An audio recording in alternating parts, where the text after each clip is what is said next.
Hi everybody, this is Dennis from the Dennis and Andy Show, and we're going to do the full review and playthrough of Star Trek The Motion Picture. This is the book and record. The motion picture actually came out in 1979. I still remember going to the theater to see it, and it was long. And then it wasn't supposed to have been a movie, though. Originally, it was designed as part of Phase 2. It was going to be an episode, and they decided when Phase 2 fell through, they decided let's turn it into a movie. They reworked the ship, and thus we got the motion picture. Those of you who have seen it, and I know we've talked about it on our other live streams, you know, the motion picture was visually beautiful. It was really breaking for its time, but it was really an hour-long episode that they really stretched with a lot of special effects. So while it's got a special place in my heart because it introduced my favorite Enterprise, I really do love the refit. I think it's my favorite ship, literally, of all time. The movie was a little long, but I wound up having a lot of nostalgia for it. So I picked up Star Trek The Motion Picture. This was the book and record set. They produced this in 1983. Buena Vista actually produced it back from the 1979 material. So anyway, let's do the full playthrough and let's get this party started, shall we?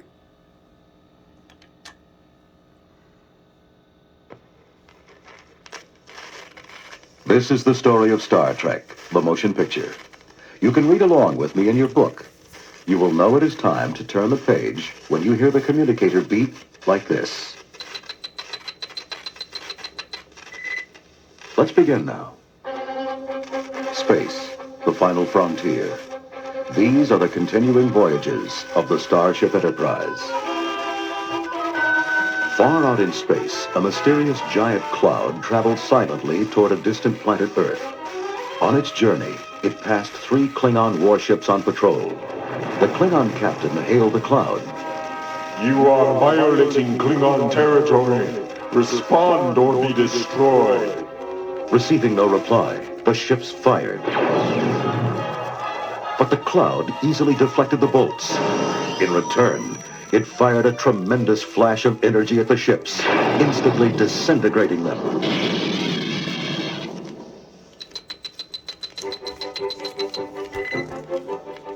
Admiral James T. Kirk, captain of the Starship Enterprise, was hurrying through Starfleet headquarters when he saw Sonak, a Vulcan member of his crew. Commander Sonak, why aren't you aboard? I am completing final briefing before the Enterprise launches. Belay that.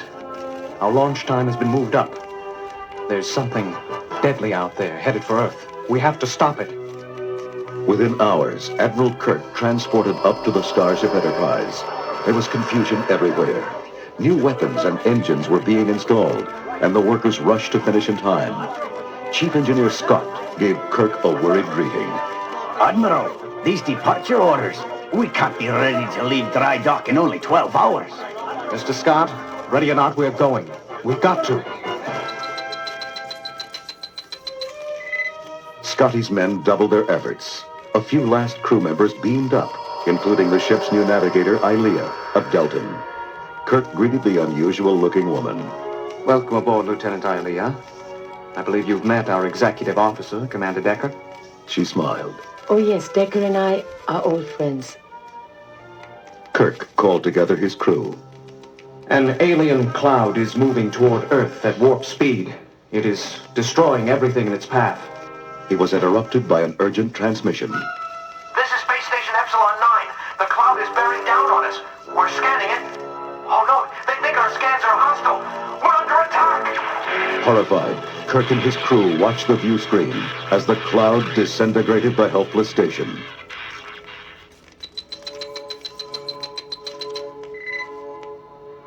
Meanwhile, on the planet Vulcan, Spock was undergoing the ritual of Kolinar, a harsh discipline which would give him total logic. He knelt before one of the Vulcan masters. You have labored long, Spock.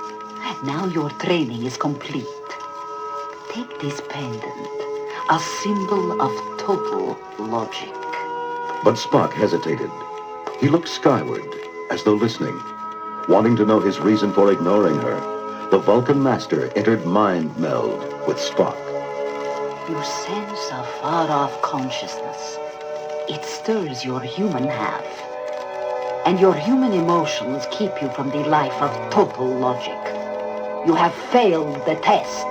The master turned from him and dropped the pendant in the dust. Spock knew that he'd have to go to the mind he sensed so far away. Kirk ordered the Enterprise to set out for the Cloud. Decker protested. Captain, the engines haven't even been tested yet. Mr. Decker, every minute brings that thing closer to Earth. Head warp 1, Mr. Sulu.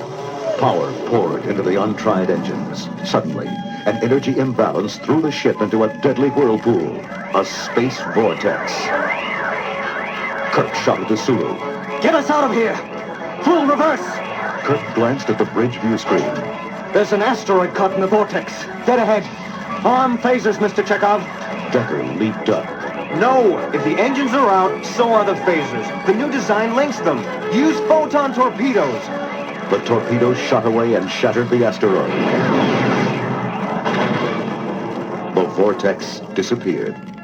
Thank you, Decker. You saved the ship. As Mr. Scott worked frantically to repair the engines, a shuttlecraft delivered a passenger to the Enterprise. To Kirk's surprise, it was Mr. Spock. I've been seeking a path to perfect logic, Captain. I sense that I'll find my answer in the Cloud. I'm here to rejoin your crew. With the help of Spock's superior intellect, the engines were soon fixed, and the Enterprise sped to confront the alien Cloud. The ship approached cautiously, but without warning, the Cloud sent a deadly energy bolt smashing into their shields. They're holding, Captain, but they're badly damaged. Kirk spun to Lieutenant Uhura. We can't survive another hit. Send friendship messages on all channels. Uhura began transmitting. A second energy bolt flew at them and suddenly disappeared. Their message was understood.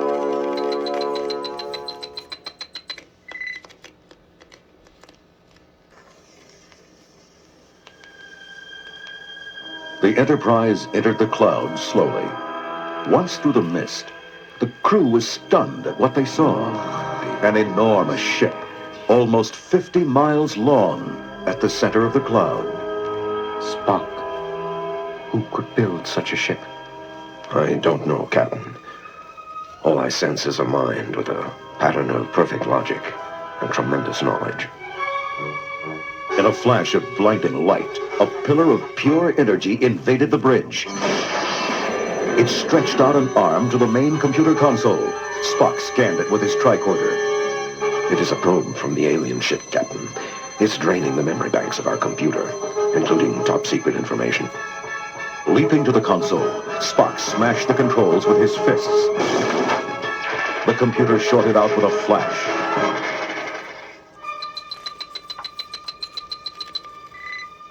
To Decker's horror, the probe took control of Lieutenant Ilea. The Ilea probe then turned to Kirk. I have taken over this human unit so we could communicate. I have been programmed by V'ger to learn about the USS Enterprise and the human units that infest it.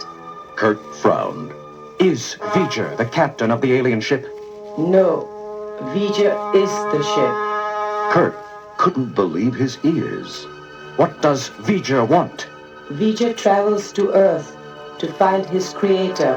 What makes V'ger think his creator is on Earth? I do not know. V'ger obeys the creator's commands to learn all that is learnable and to bring that knowledge back to the creator.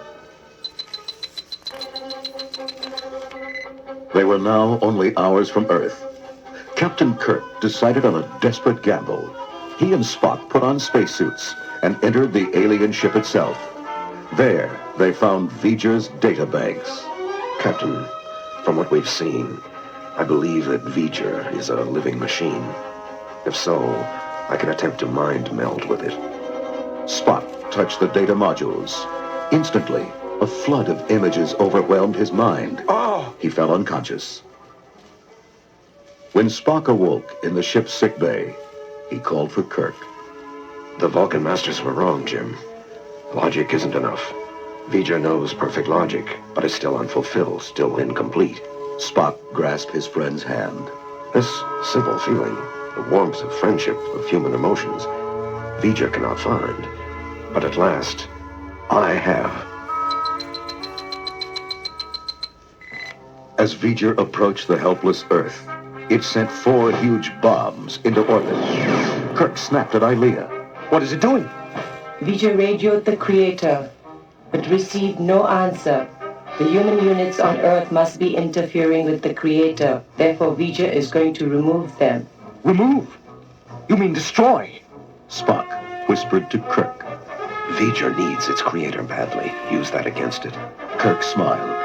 Ilea, I'll tell V'ger where the Creator is. But first, he must remove the bombs. V'ger agrees. The Enterprise was pulled inside the giant spaceship. Kirk's landing party followed the Ilea probe out of the ship to their meeting with V'ger. Kirk's eyes widened at the sight of V'ger. Spock, it's a machine. An early space probe from Earth. Voyager, not V'ger. Mr. Spock checked his tricorder. Readings indicate that V'ger was found by a planet of living machines. They built this ship so that V'ger could fulfill its programming, to collect data and transmit it back to Earth. Decker nodded. Of course. That's why V'ger came back here. To give its data to mankind, its creator. Kirk shouted. V'ger! We are the Creator! Ilea blinked skeptically. Then you must join with V'ger. Spock's eyes lit with understanding. Fascinating. V'ger's vast knowledge has reached the limits of the logical universe. In order to grow further, it requires the human ability to leap beyond logic. V'ger knows he must evolve. That is why he must join with a human being. Decker turned to Kirk. I'll do it. I love Ilea, and this is the only way I can be reunited with her. And it will be an incredible adventure. Jim, I want this as much as you want the Enterprise. Decker ran to Ilea. A powerful energy beam engulfed them as Decker slowly became part of V'ger. Blinded by the brilliant transformation, the landing party raced back to the Enterprise. On the bridge, Kirk watched in awe as V'ger changed itself into pure energy and vanished into another dimension. Gentlemen, I believe we've just seen the birth of a new life form. Bones nodded. Complete with a lot of foolish human emotions. Right, Mr. Spock? True, Doctor. But without them, we are not complete. Amen, Spock. Mr. Sulu, ahead warp 1. Out there. That way.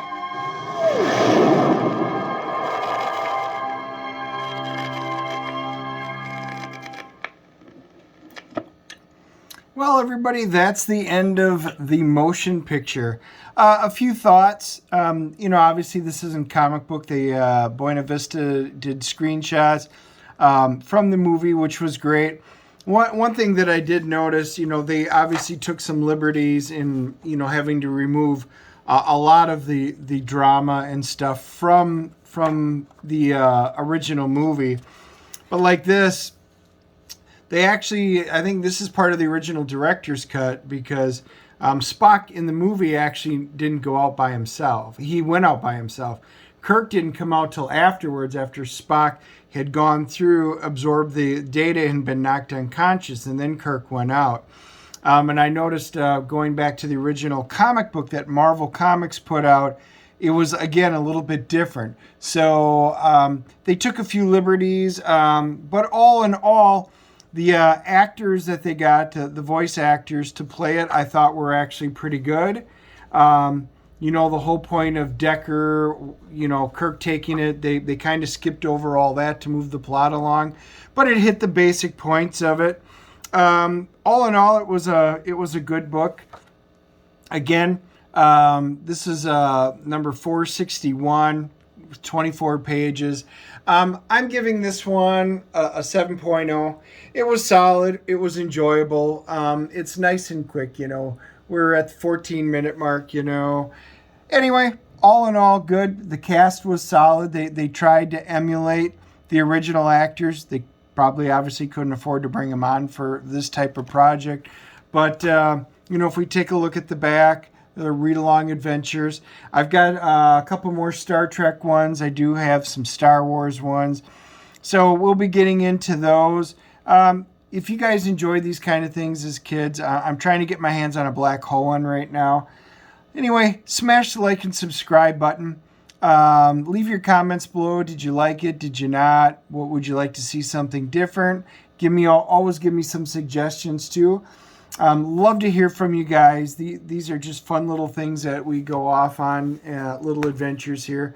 So leave your comments below, and I will see you on the flip side. Talk to you soon.